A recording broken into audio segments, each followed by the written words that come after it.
नमस्कार, धर्म ज्ञान के दर्शकों का स्वागत है। मैं हूं आपके साथ कविता राणा। 24 की महाभारत के लिए मोदी की सेना अभी से तैयार है। आर पार की इस लड़ाई में देखिए कौरवों और पांडवों की तरह कौन किस पर भारी पड़ेगा, ये तो चुनावी नतीजे बताएंगे, जिसमें अभी 2 साल का वक्त है। लेकिन महाभारत की हर एक भविष्यवाणी समय के साथ साथ अब सत्य होती जा रही है। 2 साल पहले जब देश में कोरोना का संकट गहराया, कोरोना के प्रकोप के चलते लोगों के मरने का सिलसिला शुरू हुआ, उस वक्त देश के प्रधानमंत्री नरेंद्र मोदी के मन मस्तिष्क में महाभारत छाई हुई थी। तभी तो कुरुक्षेत्र में लड़ी गई महाभारत को याद करते हुए पीएम मोदी ने देशव्यापी लॉकडाउन का ऐलान किया था और इस बात का आश्वासन भी दिया था कि भाई महाभारत का युद्ध 18 दिन में जीता गया था और कोरोना के खिलाफ जो युद्ध देश लड़ रहा है उसे 21 दिनों में जीतने का प्रयास किया जाएगा। साथियों, याद कीजिए, महाभारत का युद्ध 18 दिन में जीता गया था। आज कोरोना के खिलाफ जो युद्ध पूरा देश लड़ रहा है उसमें 21 दिन लगने वाले हैं। हमारा प्रयास है इसे 21 दिन में जीत लिया जाए। महाभारत के युद्ध के समय भगवान श्री कृष्ण महारथी थे, सारथी थे। आज 130 करोड़ महारथियों के बलबूते पर हमें कोरोना के खिलाफ इस लड़ाई को जीतना है।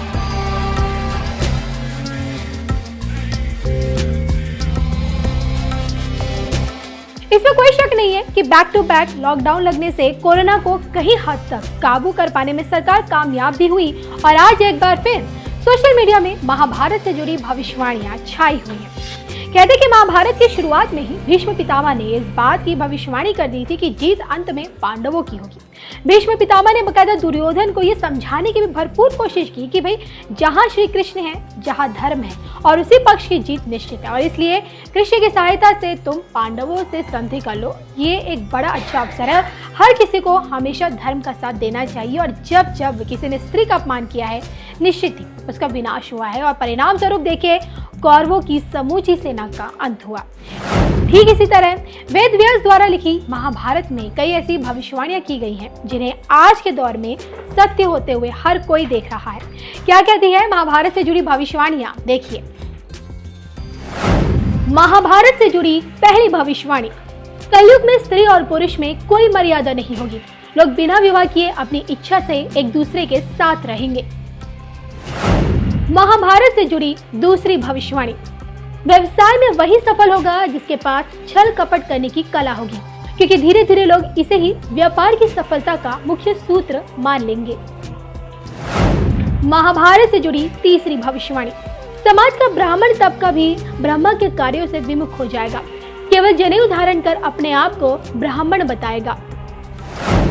महाभारत से जुड़ी चौथी भविष्यवाणी, कलयुग में जो व्यक्ति जितना धनी होगा उसे उतना ही गुणी, बुद्धिमान और सफल माना जाएगा। गुणवान व्यक्ति की पहचान मात्र पैसा होगा। महाभारत से जुड़ी पांचवी भविष्यवाणी, कलयुग का समय जैसे जैसे बढ़ेगा, धर्म, स्वच्छता, सहिष्णुता, दया, शारीरिक शक्ति तथा स्मृति दिनों दिन घटकर शून्य हो जाएगी।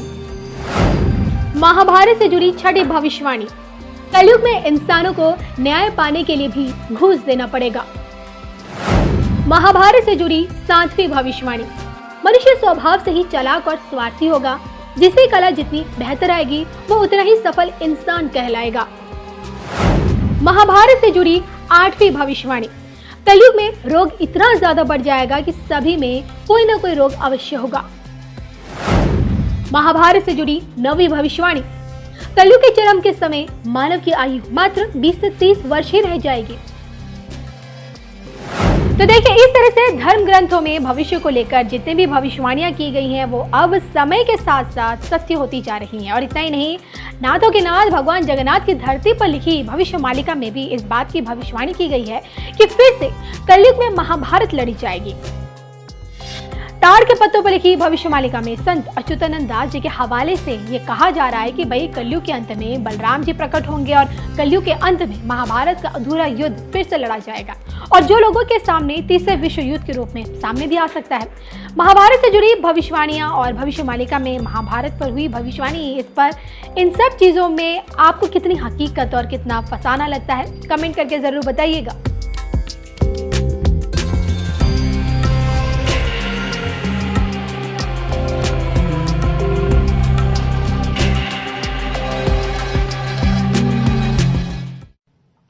साथियों, याद कीजिए, महाभारत का युद्ध